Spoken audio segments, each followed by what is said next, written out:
Jamy, bonjour, bonjour. Bonjour Emmanuel. Soyez le bienvenu au petit déjeuner de Devenir pour agir. Et merci de me recevoir dans votre studio, dans votre atelier. Et surtout, merci de me consacrer quelques minutes de votre temps. Je sais que vous avez un temps extrêmement compté. Oui, c'est vrai que ça tourne très vite, mais je suis très très heureux de vous accueillir effectivement chez moi, dans mon atelier. Super, merci beaucoup. Jamy, je voudrais commencer par une citation de l'homme de télévision David Letterman. David Letterman, un jour on lui demandait de se présenter. Et voilà comment il se présenta. Je ne sais ni danser, ni chanter, ni jouer la comédie. Ce que je sais faire, c'est être animateur de télévision. Et vous, Jamy, qui êtes-vous? Alors, je danse un petit peu, je chante très mal, mais alors est-ce que je suis animateur? J'ai envie de dire, moi je suis plutôt un conteur. J'aime raconter.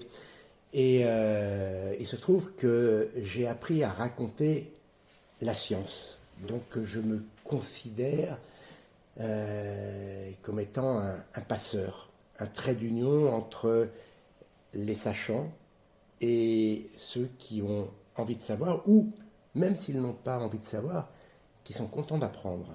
Voilà. Alors je parle beaucoup de science, mais allez, c'est la connaissance en général.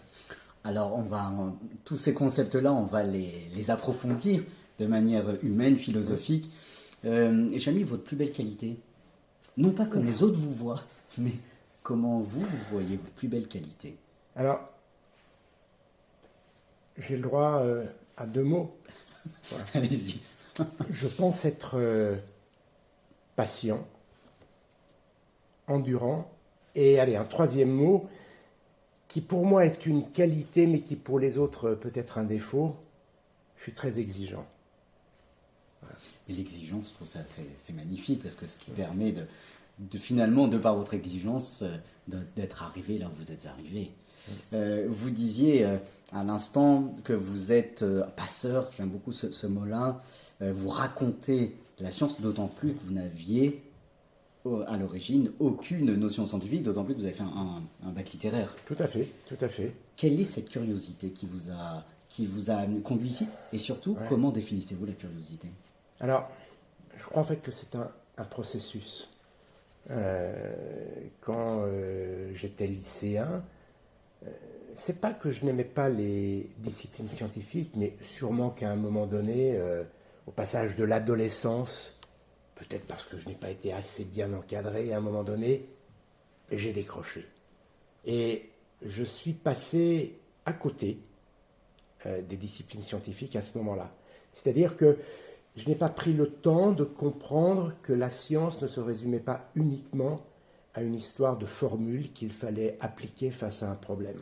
Que la science était d'abord et avant tout la connaissance et la compréhension du monde qui nous entoure.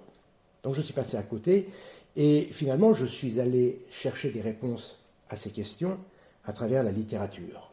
Voilà. Sauf qu'à un moment donné, dans mon cursus professionnel, je me suis retrouvé à bosser sur une émission de science, et c'est au contact de scientifiques, et en me posant des questions de base, mais encore faut-il à un moment donné se dire « je vais me poser une question de base », que j'ai découvert l'intérêt de se pencher sur les questions scientifiques, et aussi le plaisir que je pouvais prendre à expliquer ce que j'avais appris préalablement. Donc, voilà, je ne sais pas si vous m'avez bien suivi, mais je trouve que c'est... Oui. Mais voilà, ça ne vient pas d'un seul coup. Je peux vous raconter, hein, c'était sur la toute première émission de C'est pas sorcier, une émission qu'on avait créée avec Fred Courant et qui devait durer, à notre avis, au départ on pensait 2 voire 3 saisons. Moi je venais d'être papa, je voulais voir grandir mon petit, j'allais être papa. Et j'étais JRI auparavant, donc voilà, je voulais me poser un petit peu. Et puis, voilà, on met au point un concept d'émission scientifique, plus de pédagogie. Et puis, le premier thème que l'on choisit, c'était sur le son. Et je ne savais absolument pas ce qu'était le son. On me disait le son, comme beaucoup de personnes, j'avais en tête des images de cadrans, d'aiguilles, de potards, et ça s'arrêtait là. Mais qu'est-ce que c'était que le son? Et puis je suis tombé un jour sur un scientifique de l'IRCAM qui m'a fait une petite manip. Il a pris 2 timbales. Sur la première, il a déposé des petites billes de polystyrène. On est allé sur l'autre. Il a tapé sur celle qui était où il n'y avait rien. Et puis, il m'a dit, regarde. Et j'ai vu, à 3 mètres, les billes de polystyrène danser. Et il m'a dit, le son, c'est mécanique, c'est physique. Et là, on plonge dans l'infiniment petit. Et là, d'un seul coup, on visualise ce qu'est l'air, composé de molécules qui, à un moment donné, se mettent à vibrer, puisqu'on a fait vibrer la toile de la timbale. Et donc, tout se met à vibrer, et on visualise à un moment donné ce concept de molécules qui vibre, cette vibration qui se déplace, qui va jusqu'à la 2e timbale, qui se met à vibrer, et qui fait danser les billes de polystyrène. Et ça a été un espèce de déclic, parce que d'un seul coup, j'ai conçu l'invisible. Et la science, c'est un peu ça. C'est de franchir le rideau. Il y a beaucoup d'auteurs qui sont contemplatifs, et j'adore. Je pense être un contemplatif. Mais ce qui pourrait être paradoxal. Mais non, justement. Ça pourrait être, mais ça ne l'est pas. C'est totalement complémentaire. C'est ça. Mais justement, je peux passer des heures à contempler un paysage de montagne. C'est extraordinaire, c'est beau. Et la même chose dans le désert ou ailleurs. Mais à un moment donné, j'ai envie de passer derrière le rideau et de me dire, mais comment cette montagne s'est-elle dressée? Qu'est-ce qui s'est passé? Et d'un seul coup, cette montagne qui déjà m'émerveillait, eh bien, prend une dimension supérieure parce que on est rentré dans le mécanisme qui l'a fait naître. On a la science, je dis souvent, et c'est le cas de la géographie en particulier, et de la géologie, mais du mouvement dans ce que l'on croit immobile. C'est passionnant. C'est passionnant, mais Jamy, vous avez tout à l'heure, au début de l'interview, vous avez utilisé 3 mots intéressants, enfin 2, que je voudrais les mettre en corrélation. Vous avez parlé de connaissance et de savoir. Quelle est cette distinction que vous faites entre connaître et savoir? Pour moi, la connaissance, allez, on va dire que c'est... elle est générale. Et je découpe la connaissance en savoir. C'est un peu l'idée que je m'en fais. Voilà. Alors c'est vrai que c'est très pratique parce que ce sont aussi des synonymes, mais je ne les utilise jamais vraiment l'un à la place de l'autre. Il y a la connaissance que je considère, mais c'est ma façon de voir, c'est très personnel. Hein. Je la considère constituée de savoir. D'autres pourront vous dire l'inverse. C'est pas grave. C'est ça. Mais alors, est-ce que ce côté de l'invisible dont vous parliez à l'instant n'a-t-elle pas une certaine connotation métaphysique? Parce que tout ce qui est invisible est assez mystérieux. Et finalement, tout ce qui est mystérieux peut-être nous élève le côté métaphysique, c'est-à-dire d'aller voir finalement ce qui se passe au-dessus de la nature.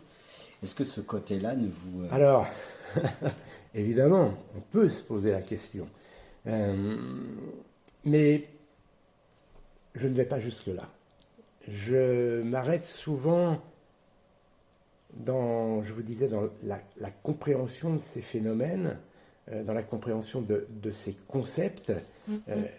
Alors évidemment, je me pose des questions, comme tout le monde, mais je dirais que je n'ai pas de réponse, et quand bien même j'en aurais, alors là, il s'agirait de réponses tout à fait personnelles que je garderai pour moi. D'accord. Voilà. D'accord. Non, parce que en fait, j'allais poser une question, mais peut-être vous avez répondu. Est-ce que pour vous, la science s'oppose-t-elle à la religion? Ah, pas du tout. Ou au contraire, est-elle complémentaire? Pas du tout. Elles peuvent cohabiter. La religion, c'est une croyance. La science, ce sont des savoirs. Ça n'a rien à voir. quand on fait une démonstration scientifique, on adopte la méthode scientifique. Quand on croit, on ne cherche pas à savoir si c'est vrai, on croit. Voilà. Donc, il y a une grande différence. Et on peut croire et expliquer la naissance de l'univers. C'est ça. Par le Big Bang. Oui. Les deux ne sont pas incompatibles. Voilà. Mais il faut mettre chacun à sa place. Et ne pas vouloir mettre un peu de croyance dans la science ou inversement. C'est là où les problèmes commencent. Et alors, Jamie, le grand scientifique que vous êtes dans alors, cette je ne suis pas scientifique. Je ne suis pas scientifique. C'est vrai. Ouais. Mais vous, voilà, vous êtes dans cette transmission, etc. Est-ce que toutes les recherches que vous faites, en tout cas toute cette responsabilité que vous avez auprès des milliers de personnes qui vous regardent, qui vous écoutent, ma question est la suivante, est-ce que c'est parce que vous n'avez pas de preuves que vous voulez en chercher et que vous l'en trouvez plutôt? En fait, alors... Je dirais, je ne m'impose pas cette discipline. C'est pas forcément mon objectif. C'est-à-dire que, allez, je crois qu'au départ, c'est presque égoïste. C'est-à-dire que je vais m'attaquer à un sujet, je vais avoir envie de comprendre. Et je vais prendre du plaisir à comprendre. Et ensuite, c'est là où... il y a sûrement du partage, c'est que j'aime expliquer, mais j'aime aussi partager le plaisir que j'ai eu à comprendre. Oui. Voilà. Donc voilà, c'est ce que je recherche à travers mon métier. Et puis, ça c'était au départ, mais je me suis rendu compte avec le temps que finalement, toutes ces petites briques de culture scientifique eh bien, appartenait à notre culture générale. Et très souvent, vous savez, quand on parle de culture générale, on a tendance à évoquer des disciplines telles que la littérature, le théâtre, la photographie, le cinéma, la sculpture, etc. C'est la culture générale, et puis, à côté, il y a la culture scientifique. Eh ben non. Pour la vous, culture scientifique, la science, fait partie de la culture générale. Et je pense que sans, justement, la science, les autres disciplines sont un peu bancales. De même que sans les autres disciplines, sans histoire, la science est un peu bancale. Oui. Si vous regardez toutes les grandes découvertes qui ont été faites, qui ont été réalisées, évidemment, il y a des découvertes fortuites. Beaucoup. Sauf qu'elles s'inscrivent toujours dans un cadre historique, sociopolitique, géographique. Et donc, on ne peut pas faire de science sans aborder les autres disciplines. Vous pensez que la science, elle réunit toutes les autres disciplines? Elle ne les réunit pas. Elle est imbriquée. Moi, j'aime bien l'image, vous savez, vous allez dans une église ou dans une cathédrale gothique, vous avez des piliers, et puis vous avez des arcs, voilà, et du pilier partent des arcs qui en rejoignent d'autres. Et c'est l'ensemble qui tient l'édifice. Eh bien, la science, les disciplines scientifiques constituent l'un de ces piliers. Vous l'enlevez, ça tombe. Mais ça ne veut pas dire que la science est plus importante que le reste. C'est ça. Et vous l'enlevez, ça tombe. Oui. Et quel lien faites-vous, je dirais, entre la philosophie et la science? La philosophie, c'est l'amour de la sagesse. La science, c'est l'amour de quoi? Il y a sûrement un peu de sagesse aussi. Alors, il y a de la sagesse et de l'impatience. De la patience et de l'impatience. C'est ça. Parce que je crois que les scientifiques sont toujours, les chercheurs, sont impatients de trouver, mais pour trouver, il faut être patient. C'est ça, exactement. Voilà. Donc, là, il y a sûrement un lien entre les deux. Je crois que après, c'est aussi un état d'esprit. Les plus grands philosophes étaient les plus grands scientifiques. La science a commencé vraiment. Oui, la sûrement. Il y a pas, moi, je ne fais pas forcément de lien entre les deux. Il peut y en avoir, mais je ne fais pas forcément de lien entre les deux. Je pense qu'il y a des scientifiques brillants qui n'étaient pas du tout philosophes. C'est ça, oui. Et inversement. Et inversement. Voilà. Donc, je dirais que c'est le portrait, là, de l'homme heureux idéal. Voilà. Voilà. Je ne vais pas paraphraser Éric Orsena, mais c'est un peu ça. Je veux dire, quand on arrive à mélanger toutes ces disciplines pour atteindre un état de bien-être. Tout à fait. Jamy, vous parliez de la culture à l'instant, vous parlez de la culture scientifique, culture générale. Quelle définition donnez-vous de la culture et que répondez-vous à Malraux qui définit la culture, André Malraux, qui souligne que la culture c'est ce qui fait de l'homme autre chose qu'un accident de la nature? Alors, oui, on peut dire ça, mais j'ai envie de rentrer plus dans le détail de votre réponse. Pour moi, la culture, c'est quand on a emmagasiné des connaissances, quelles qu'elles soient, que l'on vive ici, à Paris, ou au fin fond de la forêt amazonienne, on a emmagasiné des connaissances et à un moment donné, pour une raison que j'ignore, eh bien, dans notre cerveau, entre toutes ces petites zones, il y a des ponts qui se construisent. Oui. C'est ça, la culture. C'est quand des ponts se construisent entre nos connaissances pour nous faire mieux appréhender le monde dans lequel nous vivons. Ah, c'est une belle définition de la culture. Je la retiens parce que je trouve qu'elle est très, elle est à la fois lumineuse et vraiment concrète. J'ai mis une question sur la culture générale, une question sociologique. Je passe ma vie à m'occuper d'élèves et d'étudiants. C'est bien. Et merci. C'est très très bien. Merci beaucoup. Heureusement qu'il y a des gens qui encouragent. Merci. Oui. J'entendais récemment un de mes collègues qui me disait, qui soulignait que les jeunes n'avaient plus de culture aujourd'hui. Que répondez-vous à cette je dirais, à cette affirmation? Bien, déjà, par définition, un jeune ne peut pas avoir autant de culture qu'un senior. Certes. Voilà. C'est sûr. Donc, moi, je ne sais pas du tout quelle culture j'avais lorsque j'étais au lycée. Je pense que j'en avais peu. Voilà. Aujourd'hui, quand j'écris une page, je l'écris un peu plus facilement que lorsque j'avais 18 ans, tout simplement parce que, justement, je fais le pont entre toutes ces choses que j'ai acquises avec le temps. Mais de là à dire que les jeunes n'ont plus de culture, d'abord, je n'ai pas l'outil pour mesurer, donc je ne sais pas y répondre. Je ne sais pas. J'ai envie de vous répondre, j'espère qu'il a tort. Oui. Voilà. Mais et après, c'est toujours délicat de dire les jeunes. Parce que quand bien même il y en aurait 1% qui aurait de la culture, il n'y en a pas le droit de dire les jeunes. C'est ça. Oui, on n'a pas le droit de le dire. Et puis, si vous me permettez de continuer allez-y. J'ai la chance d'avoir deux garçons qui ont 25 et 28 ans.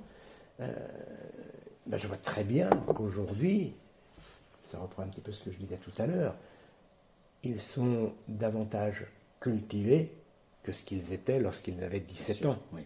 Parce que entre leur adolescence et leur début de vie de jeune adulte, eh bien, ils ont découvert le monde du travail, ils ont découvert l'amour, c'est ça. Ils ont découvert d'autres pays. Finalement. Voilà. Et c'est ça aussi la culture. Alors quand on dit certains jeunes ne sont plus cultivés, peut-être qu'il faut se dire pourquoi ne le sont-ils plus et que faudrait-il faire pour qu'ils se cultivent. C'est ça. Et alors que faudrait-il faire pour qu'ils se cultivent? Toutes les belles émissions que vous faites sur la science, en regardant plusieurs, je me suis quand même posé une question sur le concept de la vérité scientifique.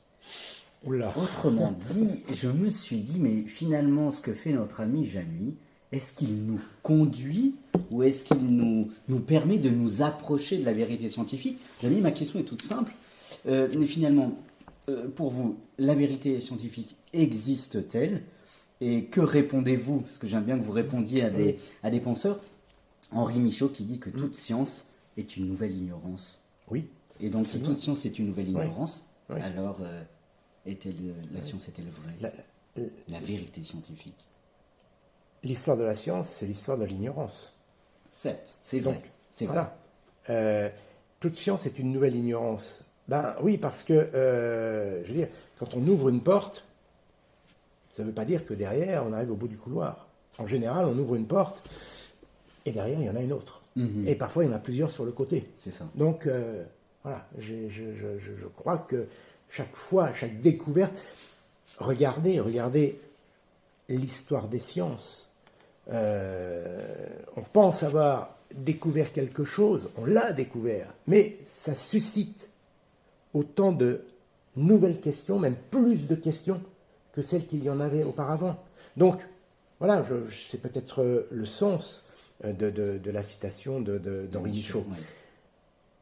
Après, y a-t-il, votre question, c'était... Y a-t-il une vérité scientifique? Est-ce que Alors, vous croyez en la non, vérité mais scientifique? je crois qu'il y a une vérité scientifique à un moment donné. Quand Newton nous décrit les lois du mouvement, c'est dans un contexte particulier, voilà, qui est remis en cause par Einstein. Lequel Einstein est remis en cause tout récemment par les spécialistes de la physique quantique. C'est ça. Donc, ça ne veut pas dire que Newton avait tort, ça ne veut pas dire que Einstein avait tort, mais dans un contexte particulier, leur démonstration fonctionne. Et ça, Et donc ça, on appelle vérité. c'est une vérité scientifique, à mon sens. À mon sens. Si on change de contexte, c'est pour ça qu'on parle de relativité restreinte ou relativité générale, si on change de contexte, eh bien, certaines choses ne sont plus vraies. Oui, mais j'approfondis quand même parce que ça m'interpelle. Une vérité scientifique, par définition, ce serait une vérité, donc ce serait un constat qui pourrait ne plus être remis en cause. Alors tout est remis en cause. Non, il y a des vérités scientifiques qui n'ont pas à être remises en cause, qu'on ne peut pas remettre en cause. La Terre est ronde. Oui. Bon, la Terre est ronde, on peut prouver par A plus B que la Terre est ronde. L'expérience d'Ératosthène, voilà, avec son gnomon, qui explique que l'ombre est différente à midi à cet endroit par rapport à un autre endroit, ça montre bien qu'il y a un angle différent, donc que cet angle différent n'est possible que parce qu'il y a une courbure de la Terre. Voilà. C'est une des preuves. Voilà. Les photographies qui ont été réalisées par les spationautes qui sont allés dans l'espace, c'est une autre preuve. Le mât du bateau qui disparaît sur l'horizon en est une autre, etc., etc. Donc, on peut expliquer que la Terre est ronde. Voilà. On ne va pas la remettre en question. Oui. Puisqu'on a les preuves. Ou si on la remet en question, alors, mon Dieu, il faut avoir des arguments qui soient aussi forts, même plus forts, que ceux que je viens de citer. C'est ça. Et moi, j'en ai pas. Oui, alors. Et donc, je pense que là, on peut parler de vérité scientifique. D'accord. Après, dans certains domaines où on est toujours dans une phase d'exploration, de compréhension du monde, eh bien, on avance. Quand on a découvert la reproduction sexuée, on ignorait qu'il y avait des chromosomes et on ignorait qu'il y avait des gènes. Oui, mais alors, dans cette compréhension du monde, dites finalement, les chercheurs, c'est vrai, ils vont essayer, et vous, par vos émissions, j'aime bien, vous essayez de nous faire comprendre le monde, en tout cas de nous apporter une nouvelle réflexion. Finalement, le fait de vouloir, comment dirais-je, absolument comprendre le monde, n'a-t-il pas aussi des dangers? Dans le sens où vouloir tout comprendre, c'est peut-être rentrer dans le danger de l'interprétation. Et pour ce faire, je cite notre ami Jean d'Ormesson, qui souligne que la science présente beaucoup de dangers, mais il faut lutter contre ces dangers, non par moins de science, mais davantage de science qui puisse créer, je le cite, sa propre éthique. Mais bien sûr. Quelle est l'éthique de la science, Jamy, pour vous ? Et quels sont les dangers, les dérives ? Mais je crois qu'il a, il a tout à fait raison. Tout est dangereux. Mais tout est dangereux. Vous prenez n'importe quel véhicule, vous le lancez à 200 km/h sur une route. Il est dangereux. Oui. Vous roulez avec ce véhicule à 80 km/h avec la ceinture, c'est un outil merveilleux qui permet d'aller d'un point à un autre sans trop se fatiguer. C'est ça. Voilà. Eh bien, je crois que ça fonctionne exactement pareil. Mais pour moi, en toute chose, et la science n'est pas à part. Mais évidemment que la science peut être dangereuse. Regardez l'atome. L'atome, la connaissance de l'atome et les propriétés de l'atome peuvent fournir de l'énergie utile aux hommes, mais elle peut aussi être extrêmement dangereuse si on l'utilise dans une bombe. Oui, mais alors dans cette compréhension, dans cette interprétation, au niveau éthique de la science a-t-elle des limites ? Jusqu'où peut-elle aller ? Eh bien, elle peut aller très loin, mais justement, à mesure qu'elle avance, je pense que l'éthique avance aussi. Connaissez-vous une science qui est justement un domaine scientifique qui justement aurait avancé dans la mauvaise direction? Je parle de science. Non, je ne parle pas d'économie. Oui, voilà, ce qui est autre chose. Non, je n'en connais pas, mais en fait, ma réflexion éthique sur la science est la suivante.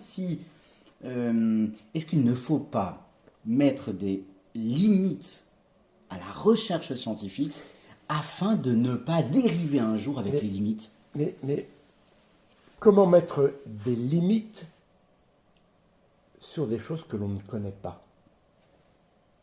Oui. Alors, c'est une réponse intéressante. Ouais. Quelle limite auriez-vous donné à Marie Curie ? Oui, c'est vrai. Moi, je ne le sais pas. Moi non plus. Et heureusement qu'on ne lui a pas donné de limite. Et en fait, elle ne s'en est pas imposée au stade où elle en était. Einstein s'en est imposé. Oui. Donc, vous voyez, oui. Je crois que... alors, je suis peut-être un peu trop optimiste, mais moi j'ai confiance en l'homme. Et donc, alors pas tous les hommes, je parle de... L'homme avec un grand H, l'humanité. L'humanité. L'homme, les femmes, l'humanité. En général, alors bien sûr, au milieu de tout ça, il y en a qui... Voilà. Qui sont difficiles à contrôler. Mais globalement, j'ai le sentiment mais c'est encore une fois, c'est ma vision personnelle. Globalement, j'ai le sentiment que l'homme a fait, malgré tout, en matière de science, preuve de sagesse. Je dis bien en matière de science, parce qu'effectivement, aujourd'hui, on remet en question plein de choses autour de notre comportement, autour de notre recherche de confort, de consommation, etc., qui épuisent les ressources. Attention, je ne mélange pas du tout les deux. D'ailleurs, je tiens à dire que pour trouver des réponses aux questions qui se posent aujourd'hui vis-à-vis du dérèglement climatique et des effets de ce dérèglement climatique et de l'exploitation des ressources naturelles, c'est la science qui a permis d'observer ce phénomène, qui a permis d'observer ces dérèglements. C'est la science qui a permis d'imaginer l'évolution de ces effets. Et c'est, à mon sens, la science qui permettra aussi de trouver des solutions. C'est ça, et c'est la science qui nous permet de dire avec Socrate, tout ce que je sais, c'est que je ne sais rien. Oui. Finalement, d'avancer comme ça, de trouver des solutions. La science est assez pragmatique au bout du compte. Oui. Mais vous me posez des questions. Encore une fois, je vous dis, moi je ne suis pas scientifique. Tout ce que je vous dis est le résultat de petites choses que j'ai glanées au fil des années à travers des conversations que j'ai pu avoir avec des scientifiques, à travers mes lectures. Mais je ne m'inscris pas en penseur de la science, surtout pas. Non, oui. Jamy, malheureusement, l'interview va s'arrêter. Une dernière question à toutes les étudiantes, les étudiants qui vous regardent aujourd'hui, les milliers d'étudiants. Quel message d'espérance pouvez-vous leur offrir? Alors, je sais que nous vivons aujourd'hui dans une atmosphère un peu lourde. Lourde à cause des événements géopolitiques, lourde à cause de l'épuisement des ressources, de notre atmosphère déréglée. Mais pour autant, gardez espoir. Si vous n'avez pas d'espoir, vous allez baisser les bras tout de suite et ça ne servira plus à rien. Croyez en l'avenir, même si parfois c'est un peu difficile. Et j'ai presque envie de vous dire, pour croire en l'avenir, aimez ce que vous faites. Aimez ce que vous faites. Vous allez faire des choix professionnels. Choisissez un métier qui vous plaît, dans lequel vous allez vous épanouir. On y passe beaucoup de temps dans son métier. Alors je vous dis ça, j'ai beaucoup de chance, moi, parce que je fais un métier qui me plaît. Mais quand on fait un métier qui plaît, c'est le cas de votre professeur de philo, je pense aussi, eh bien, le contact avec les autres est bien meilleur. Et l'envie d'aller d'un jour à l'autre est aussi beaucoup plus motivante. Voilà. Et puis, je peux dire un dernier mot? Allez-y. Voilà.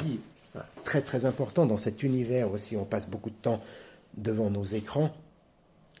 Lisez. Si j'avais un conseil à vous donner, lisez. Je suis persuadé que le livre, la lecture, finalement, c'est le premier outil virtuel. Quand on lit, on bascule dans un autre monde. On bascule dans une sorte de métavers, en quelque sorte. On imagine. On oublie tout ce qu'on a autour de nous. Si on lit un roman qui se déroule à la montagne, on est plongé dans des paysages de montagne. Si ça se passe sur l'océan, on est plongé sur l'océan. Donc, ne passez pas à côté de ce bonheur. Parce que là, en plus, les montagnes peuvent avoir la taille que vous voulez et l'océan peut être aussi profond que vous le souhaitez. Donc, ne vous privez pas de ce plaisir, lisez. Les amis, lisez, comme vient de dire notre ami Jamy. Merci infiniment de m'avoir reçu, Jamy. Je vous en prie. Merci beaucoup et permettez-moi de terminer par une citation qui, à mon sens, vous caractérise le plus, de Diderot, qui souligne « Le but d'une encyclopédie est de rassembler les connaissances éparses qui sont sur la surface de la Terre, d'en exposer le système général aux hommes avec qui nous vivons et de transmettre aux hommes qui viendront après nous. » Jamy, merci d'être cette encyclopédie vivante aujourd'hui qui permet d'éveiller notre curiosité. Merci pour votre humanité. Merci pour votre passion. Merci Emmanuel. Merci.